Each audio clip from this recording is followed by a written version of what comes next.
بسم الله الرحمن الرحيم والصلاة والسلام على أشرف المرسلين اللهم انفعنا بما علمتنا وعلمنا ما ينفعنا وزدنا علما الحمد لله على كل حال وأعوذ بالله من حال أهل النار إخواني السلام عليكم ورحمة الله وبركاته c'est Zia Marhaba Bik.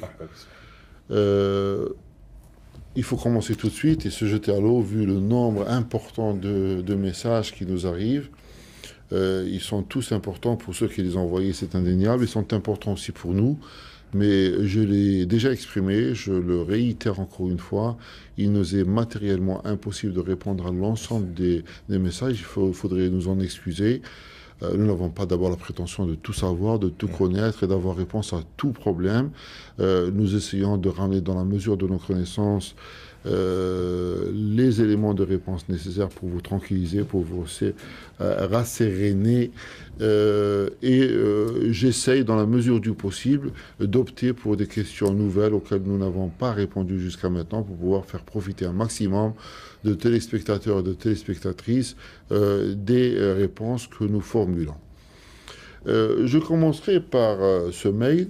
C'est vrai qu'il vient d'arriver, mais comme nous n'avons pas particulièrement répondu à ce genre de questionnement jusqu'à maintenant, parce qu'un certain nombre de nos frères vivent justement à cheval entre leur connaissance, même parfois sommaire, des bases de la jurisprudence musulmane, le fiqh islami, et d'autre part sur un vécu quotidien dans un pays d'Occident qui est régi par des lois établies par les hommes et qui se modifient donc à travers les âges et à travers les pays. C'est une dame qui, me semble-t-il, est d'origine marocaine, qui vit en France, qui était mariée pendant une longue période. Elle dit qu'elle est en instance de divorce, qu'il y a des problèmes de partage de biens entre son mari et elle, parce que son mari dispose entre autres de maisons aussi bien en France qu'au Maroc. Il a accepté de lui laisser une maison en France pour son usage personnel, je pense. Et il a refusé de lui donner quoi que ce soit comme habitation au Maroc. Et donc, au-delà de ce partage qui pose problème, elle se pose la question sixième en ce qui concerne la femme musulmane. Une fois qu'elle est divorcée, après une période plus ou moins longue de vie commune, qu'en est-il des biens qui ont été acquis par le couple pendant cette vie commune? Est-ce qu'il s'agit de biens qui sont à la disposition du mari, de l'épouse? Est-ce qu'ils doivent être partagés à 50-50%? Est-ce qu'au fur et à mesure qu'on achète quelque chose, il faut dire est-ce que c'est un bien qui a été payé par le mari ou par l'homme? Qu'est-ce qu'on peut répondre à Mme Fatima? Tfaddal. C'est une question assez pertinente parce que le débat vient d'être relancé sur cette question. On est vu bien sûr la demande de certaines associations féminines qui disent que pour elles, malheureusement, que parfois le fiqh islami ne tranche pas toujours à la faveur de la femme. Et c'est pour cela que nos fuqaha contemporains ont essayé, ils sont toujours en train de le faire, pour essayer de donner quand même une vision plus claire sur cette situation. Premièrement, on doit rappeler que halal ilallah wa talaq. Donc, normalement, un musulman ne doit pas quand même aller directement au talaq. Il essaie quand même de régler ses problèmes sociaux au sein, à l'intérieur du foyer, par tous les moyens possibles. Et si on arrive à talaq, il doit quand même être l'ultime solution, c'est-à-dire qu'il n'y a plus d'autres solutions à la disposition de ce couple. Le talaq, une fois prononcé, il doit quand même donner certains droits, et à la femme et aussi au mari. Premièrement, dans le cas où c'est un talaq raj'i, donc on donne cette possibilité et au mari et à la femme de se réconcilier pour revenir vers des nouvelles bases, pour continuer à mener leur vie selon une autre vision différente de celle qu'ils ont connue avant. Deuxièmement, on doit aussi savoir que le fiqh al-islami a proposé, il l'a mis à la disposition entre la justice, entre al-qada et al-aqd, ce qu'on appelle al-mut'a.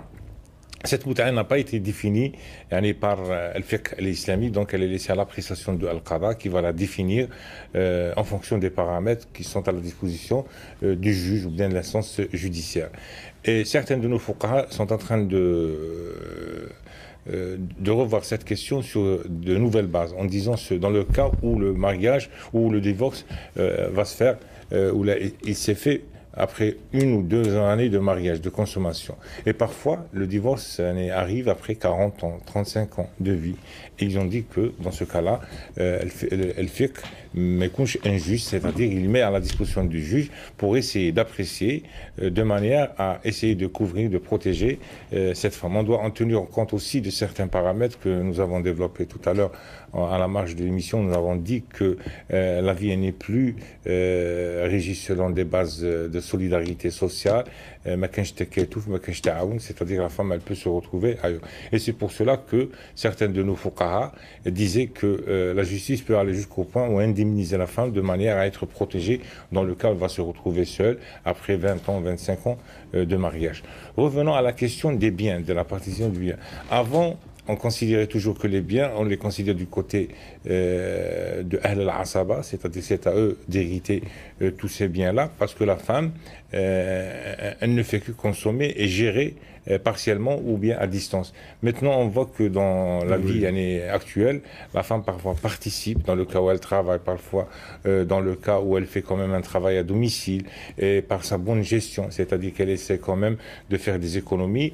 Et je pense que chaque mari, même s'il a décidé de faire un divorce, il doit tenir compte de tous ces paramètres-là pour reconnaître quels sont, ou bien quel était quand même l'apport important de cette femme dans le développement financier, économique de la maison. Il doit dans ce cas-là donner la part en dehors de ce qu'elle doit hériter dans le cas où elle reste, où elle ouvre droit à l'héritage dans le cas où le mari va décéder dans sa maladie ou il a divorcé. Cette femme-là, elle a le droit de l'héritage. Mais en plus de cela, il faut que le mari quand même tienne compte de cet aspect. Et espérons maintenant que Majel et Selfik, ils doivent essayer de régir d'une manière uniforme pour pouvoir quand même donner plus de protection à certains couples et surtout à nos sœurs qui parfois se retrouvent dans une situation injuste, malheureusement, de la part de certains maris. Très bien, voilà ce qu'on pouvait formuler. Il est certainement nécessaire de revenir sur des sujets pareils en demandant la collaboration de nos amis qui sont dans la justice et qui ont à traiter tous les jours de ces problèmes qui sont très douloureux. La religion de l'islam est une religion de la morale, de l'éthique et de la justice véritable.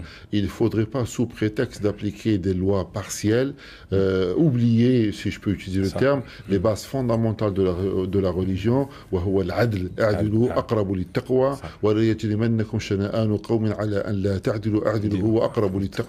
Par conséquent, il est impardonnable pour la société musulmane de voir sur ces trottoirs ou les trottoirs des grandes villes de certaines capitales arabo-musulmanes des femmes avec leurs enfants laissées à l'abandon le soir parce que le mari refuse, évidemment, sous des prétextes fallacieux, de subvenir aux nécessités vitales de cette personne. Il y a un risque moral, il y a un risque physique, puisqu'il peut y avoir des agressions pendant la nuit, et l'ensemble de la communauté musulmane est interpellée pour trouver, comme le disait Ziane il y a un moment, de trouver des réponses adéquates en fonction des changements sociaux qui sont intervenus dans nos sociétés, qui font que les frères aujourd'hui, malheureusement les frères, parfois même les pères, refusent de reprendre leurs filles ou de les reprendre sans leurs enfants, ce qui fait que la fille, n'ayant pas d'autre choix que d'abandonner soit ses enfants et de revenir seule à la maison paternelle ou de rester dehors, certaines de nos filles restent dehors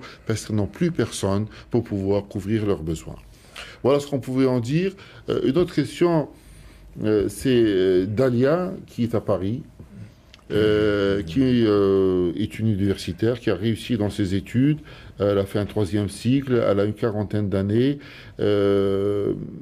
Et puis au bout de 40 ans, elle se pose la question parce qu'elle, évidemment, comme chacun, homme ou femme, elle voudrait faire un foyer, avoir des enfants. Et elle se pose la question sur la licité de ces annonces matrimoniales à travers des journaux ou à travers certaines chaînes de télévision spécialisées. Il y en a même en langue arabe, sur des satellites bien connus ou par voie Internet. Elle se pose la question, à partir du moment où la jeune fille ne met pas sa photo, à partir du moment où il n'y a pas une conversation privée entre elles et celui qui cherche une épouse ou l'inverse, est-ce que c'est licite?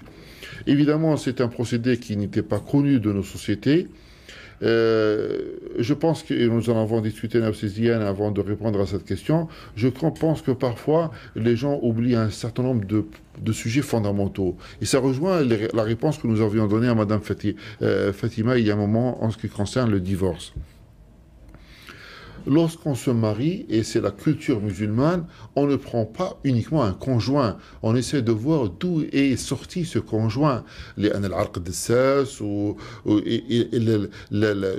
famille dont vous êtes issu a joué un rôle fondamental d'abord dans votre personnalité, dans votre formation, dans votre parcours, et par conséquent même dans vos penchants. Et par conséquent, lorsque vous mettez une photo avec l'âge, les mensurations, les désirs verbalisé, vous risquez de n'avoir qu'une approche très partielle de la personne qui peut-être vous attire et vous allez demander sa main ou accepter sa demande au mariage s'il s'agit d'une jeune fille.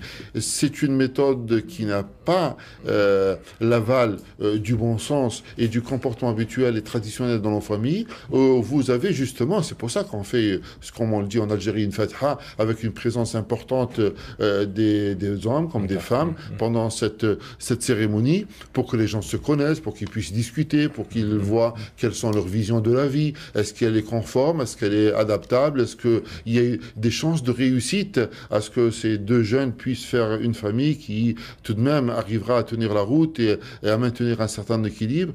Je crains que ces procédés via journaux, via revues, via Internet et via certaines chaînes satellitaires comporte plus de risques que de solutions. Je crois qu'aussi, et c'est là où je voudrais entraîner Mademoiselle Dalia, puisqu'il s'agit toujours de Mademoiselle Dalia de Paris, a une réflexion qui est profonde. Lorsqu'on s'engage dans un processus d'études, de vie, etc., lorsqu'on se déplace de sa famille d'origine, de sa région d'origine et des gens qui vous connaissent, il est certain qu'après 10, 15 ans ou 20 ans d'absence, vous êtes coupé de vos racines et les gens ne savent pas très bien s'ils demandent votre main ou si vous leur demandez la main de leur fille, qu'est-ce qu'ils ont derrière? Il faut les comprendre. Nous avons une responsabilité importante vis-à-vis de nos filles, vis-à-vis de nos garçons. Et par conséquent, je crois, et c'est un appel que je lance à l'ensemble de la communauté musulmane, n'arrivez pas à 40 ans et vous posez la question, oui, mais là où je suis, je ne connais plus personne. Et il faut se poser la question en maintenant des contacts étroits, c'est le rahim avec les proches, les cousins, les cousines, la famille, la région, etc. Et à ce moment-là, les choses sont beaucoup plus simples que d'avoir fait un parcours pendant 20 ans où vous êtes devenu un inconnu pour les gens qui, normalement, vous connaissent. وبالله التوفيق وان شاء الله ربي على كل حال يجيب النصيب تاعو. Tout a été édicté dans l'éternité وان شاء الله ربي يقدر لك ما فيه الخير ليك ولجميع المؤمنين والمؤمنات. Siziane, Mariam, là aussi c'est une universitaire, elle est même chercheuse dans un laboratoire français, elle vit à Paris. Elle bénéficie en cas de déplacement pour ses sujets de recherche d'indemnités journalières. Ces indemnités, je pense, sont calculées en fonction de critères économiques et financiers dans le pays où elle est envoyée, pour assurer d'abord un travail de qualité, pour assurer peut-être sa sécurité, son confort éventuellement. Et elle voudrait un peu rogner, hein, faire des économies de bout de chandelle. Et si on lui donne 500 euros par jour comme indemnité, c'est un chiffre que je donne comme ça, hein, elle voudra dépenser que 100 pour en garder 400, peut-être pour son usage personnel ou faire des cadeaux. Alors se pose la question, est-ce que c'est accepté ou pas, c'est licite ou pas de faire une chose pareille? Oui, c'est une question épineuse, on va essayer quand même de répondre et de dire l'essentiel autour de cette question. Premièrement, cette indemnité, une fois versée à cette dame-là ou à cette sœur